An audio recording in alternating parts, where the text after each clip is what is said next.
Delgadillo. Councilmember Miguel Villalpando. Present. Councilmember Luis Galindo. Present.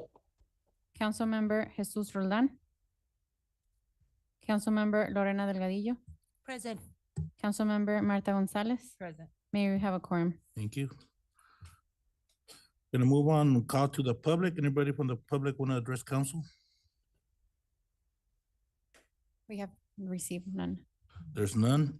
We have two items on consent agenda. We have approval to renew a 5-year agreement with Fruth Group, the lowest bidder, to replace the expected printer services agreement. And approval to renew and then item number 2, approval to renew the city's Microsoft 365 licensing with Liftoff. Does any member of council want to remove an item from consent agenda? Is there a motion? So motion by Councilwoman Delgadillo, second by Councilwoman Villalpando. Those in favor? Aye. Any opposed? Motion carries. Okay, we have one presentation. We have recognition of Kofa High School Marine Corps Junior Reserve Officer Training Corps Cadet Mildreth Hernandez, National Rifle Championship Gold Medalist. So I'm gonna call you, I'm gonna read we have a plaque here for you. I'm gonna read it and then come up, we're gonna take pictures. Okay, so City of Somerton honors Cadet Mildred Hernandez, National Rifle Championship Gold Medalist, in recognition of your outstanding achievement in earning the National Rifle Championship Gold Medal and becoming the first national champion in the history of Kofa High School Rifle Team. Your dedication, discipline, and commitment to excellence are an inspiration to others. Your remarkable accomplishment brings great honor and pride to the City of Somerton and our entire community. Congratulations on this extraordinary achievement. Presented by Mayor and City Council of City of Somerton. Come up.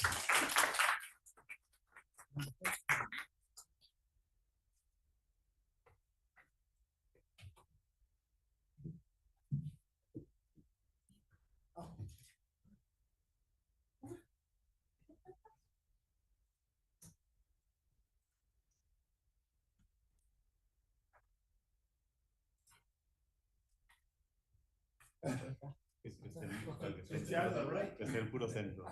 That's good.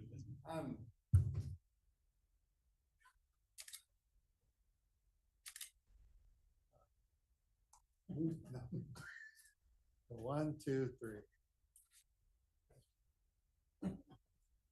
I say 1, 2, 3.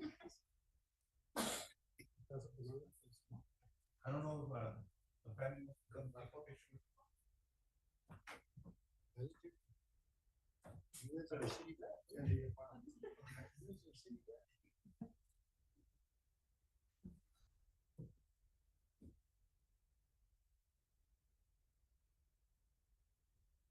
That's for sure a professional.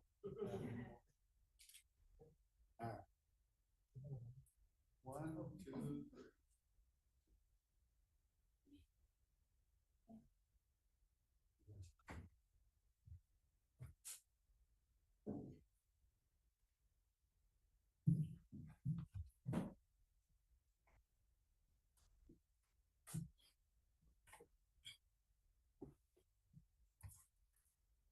Congratulations.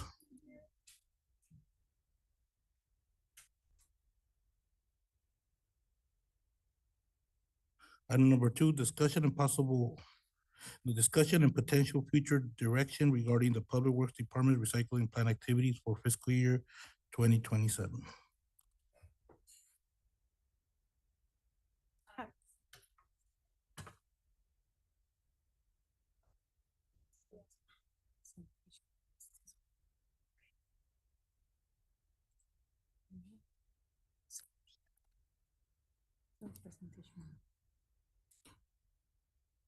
Good evening, Mayor, Council members, Rosanna Douglas, Public Works Director. So as previously discussed, Council was requesting a recycling operations plan report. I have prepared and provided this for you. So I'm gonna give you a facility overview. We operate Monday through Friday. We don't operate on the weekends from 6:30 a.m. to 3 o'clock p.m. We have 1 full-time employee as well as 8 inmates. We do utilize equipment, backhoe, bobcat, forklift for material handling and maintenance. I've attached our weekly operation schedule. Monday and Tuesday is maintenance and processing. Wednesday and Thursday, collection and operations. Friday, sorting and staging. So basically, Monday and Tuesday, all preventative maintenance on equipment is performed, greasing machines, machinery, components, pressure washing conveyor belts and floors, and baling. Wednesday and Thursday, citywide routes conducted by sanitation with 2 drivers. Each collector drives an average of 5 to 7 tons per day. The facility unloading capacity is less than 7 tons per day. Excess recyclables that cannot be processed is then transported to Republic Services landfill for proper disposal. On Fridays, continue sorting and processing, preparation, materials for baling, shipment readiness, and staging is performed. The average output is 3 to 5 bales per day, primarily of aluminum and plastics. Market values. I have attached our market values that we sell to Republic, broken down by cardboard, aluminum, tin, paper, natural color, and plastics. We get most of our return from aluminum. So here's our financial summary. And I broke it down through the month. Oh my gosh. This is different from what I have. My apologies. There was a couple of edits that went through. I did upload the correct one, but I'm not sure what happened. So basically our subtotal for tipping fees is $57,505.96. We received revenue of $11,015.73 for a total of $46,490. Our total expenditures from July 25 to June 26 is $126,591.22. The operating budget was $70,065.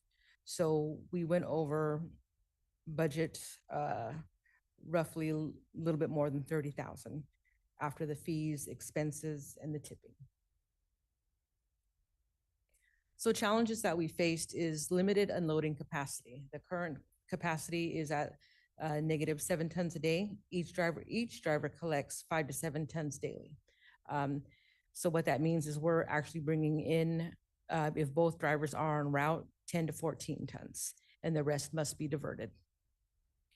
This does not include special events and holidays, which contribute to unplanned disposal, and these fluctuate. Storage constraints, insufficient on-site storage limits the availability to hold materials between collection days and baling cycles, reducing overall recovery efficiency, even with the assistance of inmate labor. And we do have 8 inmates out there. Landfill dependency. Currently, infrastructure forces excess recyclables to Republic Services landfill. This is undermining the facility's core diversion mission, in addition to the collection of mixed recyclables, which are categorized as contaminated and are not suitable for recycling. These contaminated collections are diverted as general refuse. The average contaminated recycles divert the process. So what I mean by contaminated recycles, let's say you have a household who wants to recycle milk cartons. If they're not washing them out, it's considered contaminated. So although their efforts are there, it's actually not considered recyclable and it's considered contaminated, which is basically trash. Infrastructure limits recovery. Expansion of storage and processing capacity could decrease diversion rates, reduce landfill dependency, and improve financial performance. However, would require additional personnel, at least 1 dedicated full-time employee to support effective manpower. To support this effort, we would initiate a recycling campaign to educate our community on recycling. And that's basically like, as the example I just gave, just give more information on what is allowable and what's not. Because again, these efforts are there, they are being collected. It's just more education to the public that needs to be held. So I anticipate a decision, maybe not tonight, but will be made on the efforts of the recycling plant continuing for 2027. Option A would be continue operations, maintain the current Monday through Friday schedule, retain the employment of 1 recycling plant operator, continue present labor workforce agreement, commission annual cost benefit audit. So at the end of the year, we would come back and again, do as I'm doing now, another report. And explore commodity revenue optimization. So perhaps maybe seeing what California may charge. I know that summer cycles in California, they do produce a higher feedback rate. However, then we have to consider transportation costs. So again, this is something that hasn't been done yet. It's something that we would have to look into if we stay with continued operations. Option B would be to expand and reform. Address the negative 7-ton day load unloading cap. Expansion of on-site storage capacity requires immediate site overhaul and cleanup to address the years of accumulated material from historical disposal practices to improve operational efficiency. Basically, overall the site, clean it up and expand the services. We would also need to evaluate staffing models, such as the inclusion of an additional full-time employee. We can do that and come back and report the findings to council. Option C would be a planned closure. This would establish a public closure timeline with 90 to 180 days, begin transition of one employee to streets workforce, and notify the prison labor program partners. We would arrange for material to be transferred to regional processors, access facility repurposing, or disposal.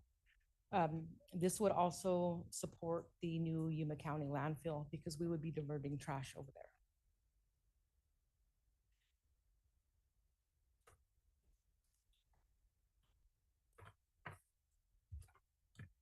So under discussion, I had potential direction.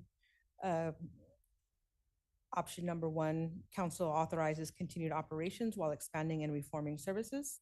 Option number 2, finance and public works complete a cost analysis for closure in comparison at the end of the next fiscal year. Staff returns with capital improvement recommendation for council action, which may lead to expansion, because if we go towards a closure, there will be costs in that as well. I know it's kind of brief, kind of fast. It's the first time we're discussing it. I can always come back, but I'm open to answer any questions that you may have. Any questions or comments? Well, for me, I think what I would like to see and hear soon is more of an economic analysis of what, you showed some numbers, but there's also, there's a reason why the other communities north and south of us, they don't have a recycling plant, and see what they have with the waste. Is it Republic or who's Republic? Currently, yes. Yeah. What is it and what the economic impact is? Because as we see when we first opened this, the recyclables were higher. We got more from recyclables. Now they're low, and so yeah, we need to just make an informed decision. It's it's good for the environment and everything, but then again, there's a price to pay, and as we've seen, our enterprise funds are lacking. So if anything we can do to alleviate and reduce the amount of fees we charge to our customers or the need to it, then, but I would like for it to see, and like you said, exploring additional, maybe California, and bringing a plan actually for us to see, and we can make a decision. But we do have the numbers for the last year, so I would like to see something, maybe at the beginning of the year, so we can start, so we can make a informed decision and decide if we're gonna keep this open or we're gonna go, the route that the other entities have. But yeah, Councilman. Can you go back really quick to the financial summary page? I'm trying to understand this a little bit more. So your total budget for that was it like 70,000 Yes. for it? Yeah, and that did not, the total recycling budget does not include salary and benefits, which are there. So the total budget is actually 116,000. Okay, so what's also included in that operating budget? Within the operating budget, the contract labor, pest management, gas and oil, Southwest Sanitation Services, computer, and other miscellaneous. Wow, and it totals to $70,000 for all that? That's a budgeted amount. That was the budgeted amount. Okay. See, because it's probably at a point where we're really upside down. I mean, the plan when we first started it was in order to reduce our tipping fees and Right. eventually it would balance itself out, or we would probably lose a little bit of money, but we also looked at the environmental impact that it would have. But if I agree with the mayor, I think it's time that we look at the real financial benefits or pros and cons actually. And so we could analyze and make a determination which route we go. So, thank you. Any other questions or comments? There's none, so. Okay. Thank you. Thank you, council, and I'll be back with the report in December. We're gonna move on to old business. Discussion and possible action to amend the approved fiscal year 2027 pay scale to include the additional positions and to approve the vehicle capital improvement program by authorizing the city administration to enter into a contract with Enterprise Fleet Management to lease 19 vehicles. Good evening, Mayor, Council, Chona Medell, Finance Director. This item is old business in regards to our fiscal year 2027 budget. Click on it. In regards to discussion for approval on the new proposed positions for pay scale for the pay scale 2027. And also to get an approval to move forward with the proposed leasing options, and meaning that the lease agreement will be brought back as well as the list of vehicles to lease at a later date. From what I got from the work session it was just gonna be direction to go ahead and bring additional or is this item already, we're giving approval for the lease, going with the lease instead of purchasing the vehicles, is that? This option is to move forward with the lease so that we can get an agreement and get it, if that's the direction council wants to do. If council wants to bring back, as far as the monetary value between the two, all monetary value is going to be under the $186,000 CIP. At least for me, I would like I said, I would like to see something side by side and we can make a more informed decision. And Mayor, and I agree with you because I know I'd missed the work session and I'm sure you guys covered it all. But a few years ago, we went through the whole lease or buy type thing. And right now you could lease a car for like about $400 as long as you meet the criteria. So I think our leasing amount is a little bit high. And also I'd rather be able to sell the trucks and get some trucks or cars back after they lived or after we use them as much as we possibly can without having any issues. So I'm bigger on buying vehicles than leasing vehicles. Just to let you know that this leasing program is not the same as a individual lease. These vehicles, we will basically own them in the 5 years. It's basically to revitalize the fleet itself, because we cannot afford to buy 19 vehicles in one shot. It is to give us a better, just a starting point. Like I had said in the work session, between a 3 or a 5 year, it could be, we can buy 19 vehicles for a third of the price that we would go out to buy 19 vehicles brand new. And this will give us a better lifespan on our vehicles. They will only be used for 5 years in service. So it's not a typical lease, like an individual, you or I will go out and buy a vehicle and lease it, or lease a vehicle, and then they put restriction on it as far as mileage. I guess to me, I would like to see all that in writing and we can analyze, Yeah, I like, do you have know, them in trust Enterprise but verify. on the phone as well, Yeah. if you want to go into detail with that. But I can bring it back. Yeah, whichever I you would like decide. to see more documentation on it. Okay. And then on the second part of that request is to request to add the additional positions to the pay scale that is currently approved. Any other questions or comments? Is there a motion? I make the motion to approve the pay scale with removing the Assistant Director of Parks and Rec.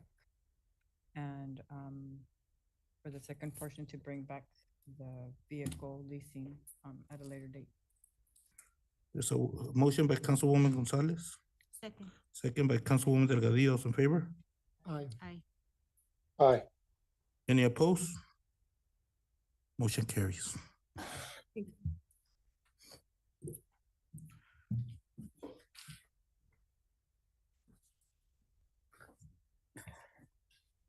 Moving on to new business. Item 8.1, discussion and possible action to approve the award of requests for proposals number 2026-016 for citywide uniform services for the Public Works and Parks and Rec Department to OSCO uniforms. Good evening, Mayor and Council. James Jones, Parks and Rec Director. And for the record, the Vice Mayor is here.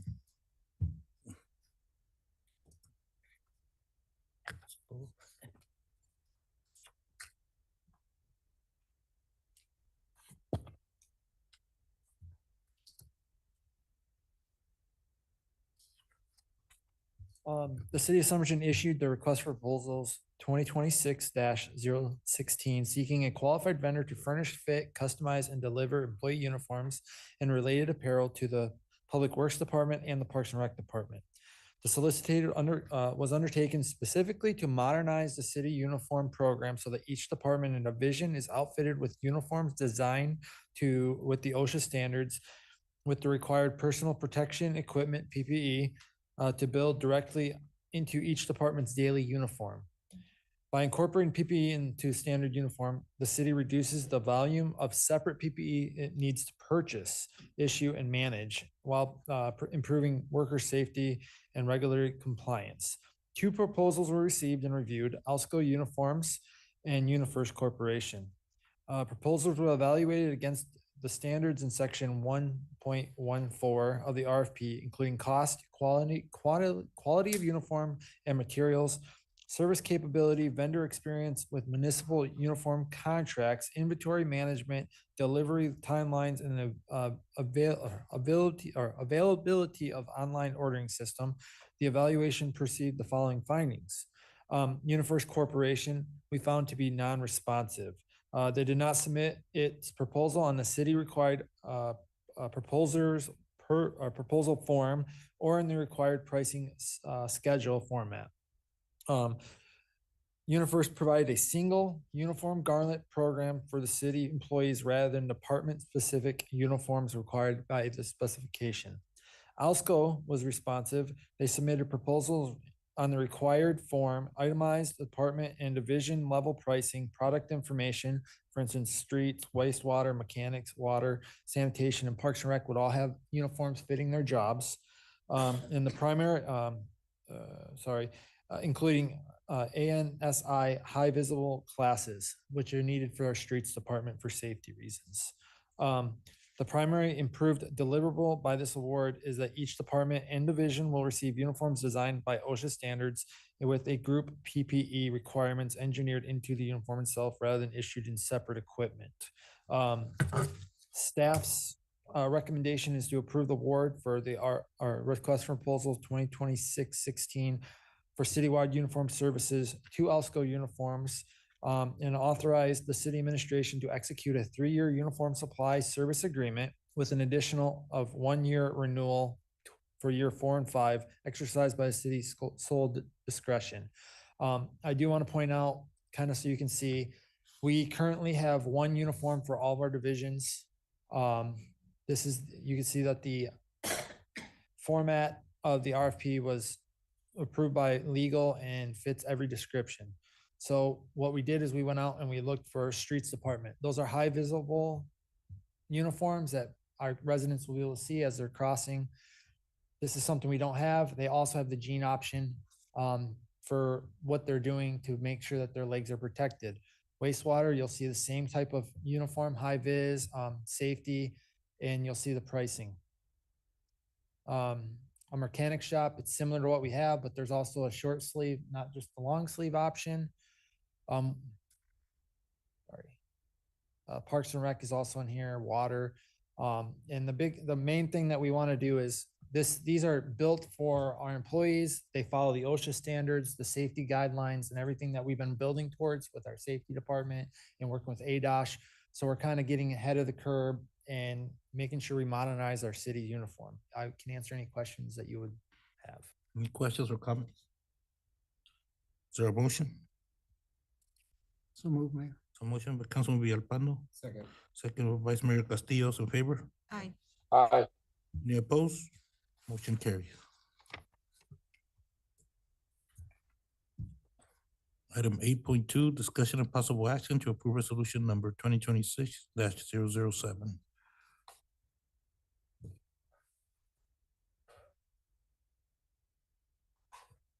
Good evening, Mayor, Vice Mayor, council members, Terry Trujillo, Human Resources Manager. Today, we have before you the action or the agenda item regarding the Personnel Policy Handbook. I'm going to first do a presentation or a slideshow to let you know what items were changed throughout the handbook. And I would also, before I move on, I would like to thank the Personnel Committee meeting for meeting during their lunch hours and late at night to get this policy handbook and these policies in order and to make sure that they met all federal, state, and local laws. So my first page is the City of Somerton's Personnel Handbook. It's presented by me for the Personnel Policy Committee. A brief history is City Council updated and adopted the City of Somerton Personnel Policy Handbook, on November 19, 2019. That Personnel Policy Handbook had 2 revisions through resolution number 2020-005 and resolution 2020-021. In 2025, the Personnel Committee initiated a comprehensive review of the 2020 Personnel Policy Handbook. The review resulted in a series of recommendations for the City Council to consider and potentially adopt. These recommendations incorporate required regulatory updates, administrative corrections, and policy revisions to ensure that the handbook remains current, effective, and aligns with the applicable laws and organizational needs. The comprehensive review was of the entire handbook. We started fiscal year of last year and we finished it in March of 2026. The review was conducted in coordination with legal counsel who evaluated all proposed revisions to ensure compliance with applicable federal and state labor laws. The revisions presented tonight are being recommended by the Personnel Policy Committee. Do you have any questions so far? The first revisions that were made was Article 3, Section 312, the dress code and personal appearance. We had this policy in place already, but we just revised it to include the appropriate guidelines and did a, not inclusive, but we did a clear guideline for employees to follow. Currently, right now, we only have a 1 paragraph for the dress code, and now it's a little bit more, has a guidelines, what they can and cannot wear, what is appropriate for work. The second one is Article 8, Section 801, City Observed Holidays. Council approved the motion on April 7, 2026 to remove Cesar Chavez Day as an observed holiday and made Christmas Eve a full day. As a result, there are 4 holiday hours remaining available. The Personnel Policy Committee recommended combining those 4 hours with additional 4 hours to create a new 8-hour floating holiday for eligible employees. We have Article 8, Section 802, probationary employees, PTO. The waiting period for a new hire to be able to use their PTO was reduced from 6 months to 90 days. Employees will become eligible to begin using accrued PTO after completing 90 days of employment. Article 13, Section 1306, employee business travel. This policy was previously maintained as a standalone draft and has since been revised to align with the city's current standards. The updated provisions have been incorporated into the employee personnel handbook, eliminating the need for a separate policy. Any questions so far on this page? Councilwoman Delgadillo. Yes, Mayor, thank you. Cherry, thank you so much. I do also want to thank you for your time and your staff and everybody who was there at all these very long meetings that we had as I was part of that committee. Can you please explain to council that one particular change where we added the additional 4 hours to create a new 8-hour floating holiday for eligible employees? Can you please explain to council what the floating holiday means? And the floating holiday is kind of considered what the committee at first originally thought was going to be for a birthday holiday. But then the Personnel Policy Committee asked that we check with legal to see if that would be considered a gifted hours or a benefit for the employee. His recommendation came back as no, you could do it as a legal holiday. Okay, thank you. And I just want for the record and council to know that I was part of that committee and I did not agree on the 8-hour floating holiday. And so, in my stance at that is, we are a municipality, we are running a business, and we offer really great benefits and including great holidays. And in my opinion, as part of a committee member of that personnel committee, is not to recommend the 8-hour floating holiday. Just, it's a day where employees can just take off because they want to, right? Correct. And that's in addition to all the holidays that will be part of the schedule. But that was my only vote at that time when I wasn't at that one meeting. That's when they decided to agree. But I just wanted for the record that I do not agree on the 8-hour holiday. That's it, Mayor. Thank you. Mayor, if I may. Thank you. Thank you, Councilwoman Delgadillo, because I as well, I don't agree with that floating holiday. We already offer other holidays that aren't mandated by the state. So we've already provided a lot of holidays as it is. And so, but my other one that probationary period and the PTO, Terry, what's a probationary period? 6 months. 6 months. And knowing that, why reduce it? My concern is reducing it to 90 days so they could start using PTO as they're still under probationary period. We still are undecided we want to keep them or not. So job performance, showing up to work, all that plays a key role in determining whether somebody is going to work out or not. So for me, I'd rather keep it the way it is. After 6 months, they could use it. I honestly believe that every employer needs as much time as possible within those first 6 months to determine whether that employee is gonna be adequate for the position that they were hired. So I disagree with that one as well. Mayor, if I may. Yes. And I believe, Terry, correct me if I'm wrong, when we're having this discussion, Councilman Villapando, was that we do have employees that when they start work, there's certain commitments that they've made prior to starting, and they ask if I get the job, I have this previous commitment, can I still take them? I still need these days. And that's one of the reasons. I think the other was we have, I was trying to remember the other examples to justify this one. I think it was that, An emergency purpose.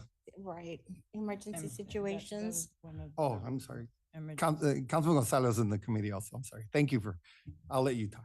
Yeah, but one of the ones mainly was the 90 days because of emergency purposes.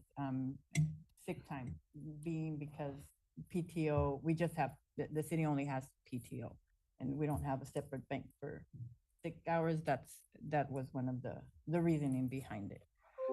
And if I can just go back to the observed holiday, we're only adding 4 hours. It's not a full day. Yeah, but that's the way it usually starts, No, 4 but we already- hours, 8 hours. That's the way it started. Now we have Juneteenth, which is not, it's a federal holiday. It's not a state holiday. But We're honoring that. And so for me, we got to draw the line somewhere. And as far as the PTO, I agree with you, Louis. Especially when you hire them and they're up front and they tell you, yes, we can make exceptions. But if we're going to go this route, we should have a policy on what's allowable, what's not allowable, instead of using a blanket approach. Because let's say we get a bad employee, hire a bad employee. They know about this, they're able to take advantage of it. So it's not in our benefit to do that without having a proper policy. Councilwoman? Back to that, I think what we had discussed in the committee is, for example, if I have a planned vacation for 2 weeks, my probation is extended an extra 2 weeks. It doesn't end at the 90 days. I think that's what we discussed, that if Correct. they are away during their probation is extended to fulfill the 90 required days, right? Correct. Okay, thank you.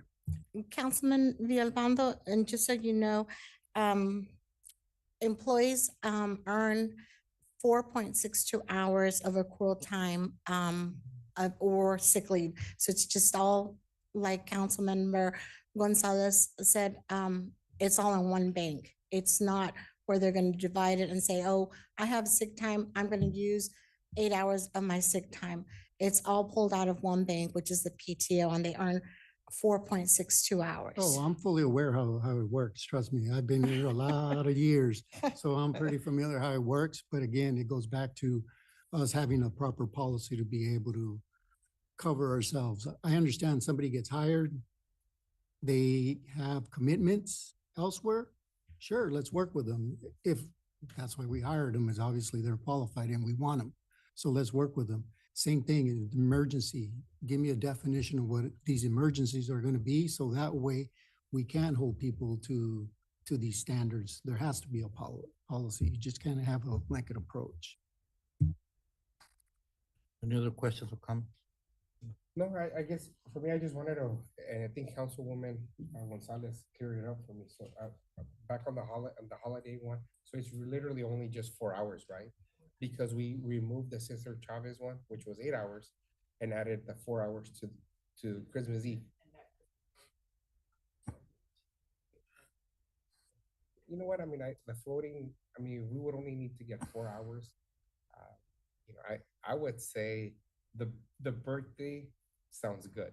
I mean, The day after the Super Bowl? you know, I mean, if it's a benefit, I mean, I understand council members Villalpando's point also about many holidays, but I think it's also one of the benefits working for, you know, for a state government agency.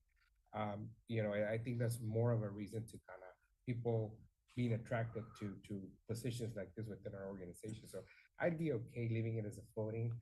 Mayor presented a good example. I mean, I like the birthday one. You know, but I mean, if they want to miss after the Super Bowl, I mean, as long as we don't have everyone out on the specific day, I guess for me that would.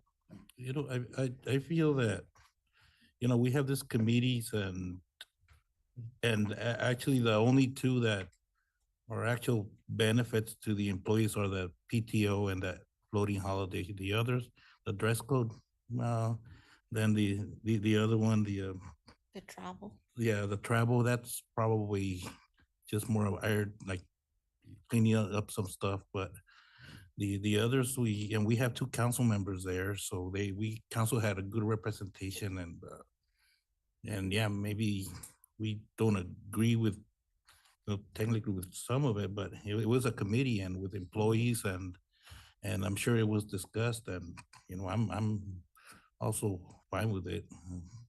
There's, at another agency, they establish a personal fund that you could, for like $700. So it's, we're always competing with other agencies. So this is, something that, it was discussed. We have committees. There's a reason. If not, then why would we have committees? Just present each individual to council will make decisions. So I feel that, we did have representation, but not just one, there was two council members.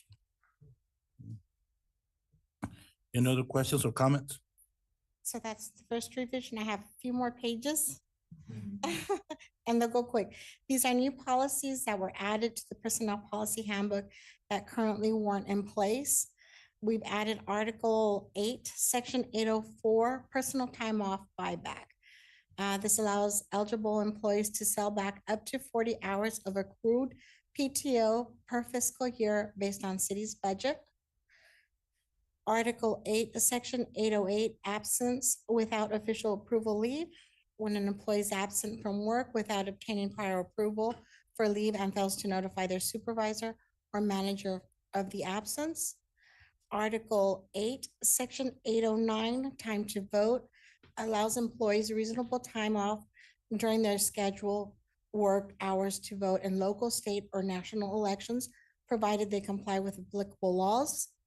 Would you like me to keep going to the next section, or would you like me to do it page by page? These are all just added new policies. Go ahead, unless council has any questions, you could stop Terry. Okay. So does any council member, mayor have any questions on the first one? No, go ahead if we Oh, have questions. okay. The next one is Article 11, Section 1101, open door policy, encourages employees to communicate openly with supervisors, higher management, or human resources to discuss concerns, ask questions, or provide feedback without fear of retaliation or negative consequences. This policy promotes transparency, trust, and the timely resolution of workplace issues. Article 12, reinstatement of former employee. This policy, employees who voluntarily resign and leave the city in good standing may be eligible for reinstatement if they apply for reemployment within 6 months of their resignation. Reinstatement is subject to the availability of the previously held position. Article 13, Section 1308, city credit card use. This was added to establish guidelines for employees issued a city credit card and to define their responsibilities regarding the appropriate use, management, and accountability of that city credit card. Section 1204, COBRA benefits. This section was added to provide employees who retire or resign from the city with information regarding continued health benefits, options available to them upon termination of employment. That one, what's the time period for the COBRA benefit? COBRA, so they have, if they retire, resign, or quit, they have 30 days on which to 60 days, excuse me, to respond back to see if they want the insurance coverage for them. How long would that be? They give them 18 months. 18 months. Mhm. And they would be responsible for the full amount. Article 13, Section 1302, temporary modified schedule. This was added to provide employees with the ability to request temporary adjustments to their work schedules for qualifying circumstances such as caring for a parent or addressing childcare needs. Temporary modified schedules may be approved for a period of up to 3 months per fiscal year based on the operational needs and with prior approval from the city manager. Article 15, Section 1501, safety. This was added to emphasize the city's commitment to maintaining a safe work environment and ensuring all employees follow appropriate safety practices to reduce the risk of workplace injuries and promote employee health and well-being. Mayor, if I may. Yes. go ahead. Yes. Terry, on Article 8, Section 1302, what do you mean by adjustments to work schedule? Are you talking about just from the time they clock in and clock out? Correct. Like say if someone needed to take their parent or their child to school, they would, instead of being here at 7:30, they would come in at 8:30 until they found, appropriate daycare or someone to help them with their elderly parent. Okay. But nothing to do with working from home or anything? No, like that? sir. Okay. I just have so an example of that one would be like you just mentioned, like childcare. So I'm thinking about FMLA. What is that? No. Cover this? 'Cause No, it's that's right. FMLA is for medical purposes. This gone. is just for like saying if they had to take, their spouse wasn't there, or their significant other wasn't there to help them take the child to school or to help out with that parent, just to get them to and from a location. Now, I do see here that it would be for 3 months. Well, hypothetically speaking, what would happen after that? Then they would either one have to apply for FMLA or they would have to go through city manager for approval if it's for an extended period of time.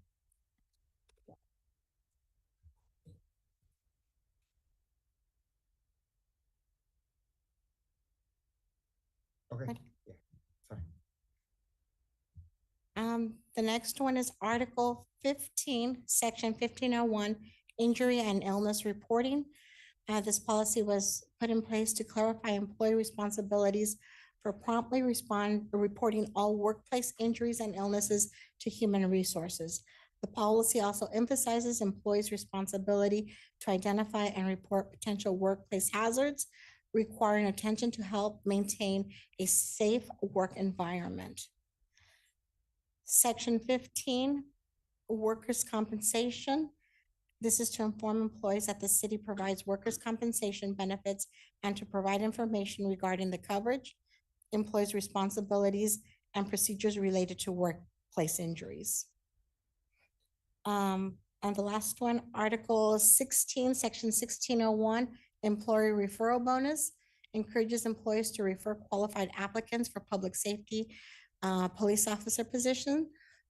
This program recognizes employees who assist the city in attracting and recruiting qualified candidates for critical public safety roles.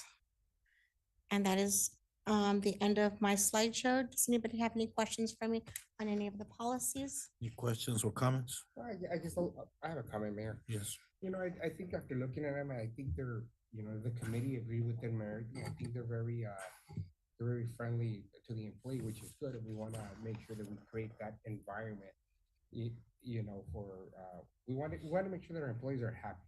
Correct. And we also understand that, life has some commitments and everything. But I think this will fall more on directors and supervisors, just to make sure that the level, the quality, the work and everything it's not any less, as long as it's maintained, at an adequate level, I think it'd be great, but I'm just looking at it. I see it's very, very employee friendly, which I think is very well. It's great, but just I wouldn't want the level of service to, And of course not, Vice Mayor Castillo, this kind of helps human resources because we have sometimes employees who will come up and say, well, can you point it out in the employee handbook? Currently, right now, we don't have anything on COBRA, work safety. So this way we can go in there and say, yes, it's under this section. You can find it here. They always come into my office and I'm always there to help them out. yeah. No, and like I said, I think it's great. I think that for an individual, I think looking at all these, the flexibility. Yes. More importantly, I think it goes a long way. Just hope they think about that when they're off. Right. They look at the hourly rate. So, but I think this is a good, a good step in that work-life balance, I mean, we know we all have commitments, so. What's the generation, current generation? It's very forward Yes. thinking. What is it? Different generations. Yeah. Mhm. Yeah. Any other questions or comments? Is there a motion? So move, Mayor. So motion by Councilwoman Gonzalez, Second. second by Vice Mayor Castillo, in favor? Aye. Any opposed? Nay. Motion carries. Thank you.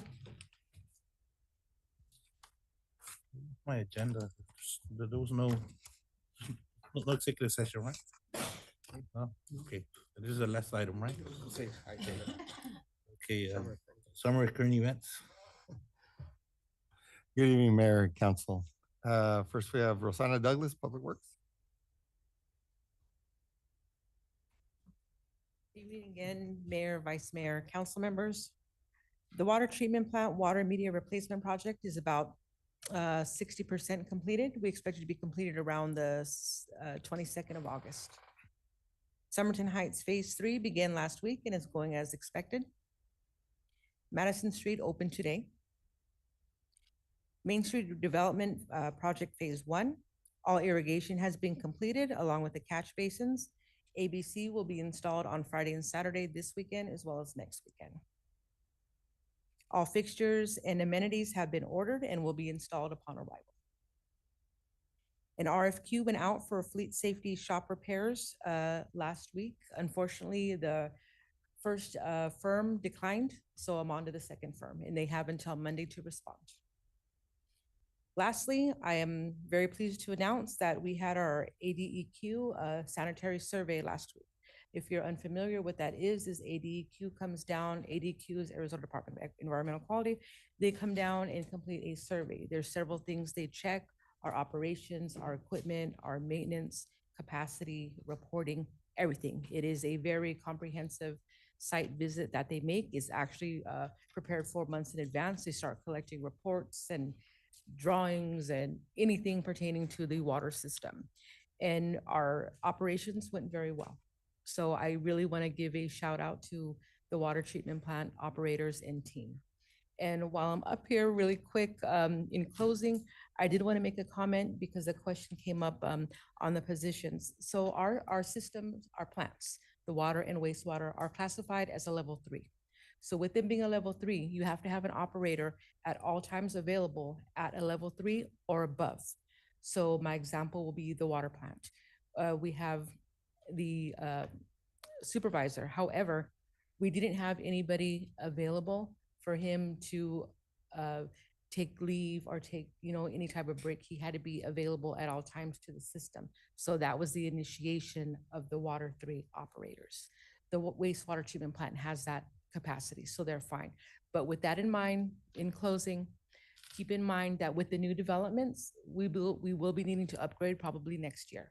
Because as far as the reclassification, it goes on different things. One of them is the complexity of the system, the capacity, and the actual population. So probably next year, we will be available or able to move into a level 4 classification for both plants. So you will probably see that coming in my next budget. So thank you. Thank you. It's almost I heard you talk. James Jones, Parks and Rec. James Jones, Parks and Rec Director. The RFQ for HVAC, plumbing, electrical, and general contracting was released and posted in the Yuma Sun. I have had a few local companies reach out. Last time we posted it, we got 0 response, so that's a good sign.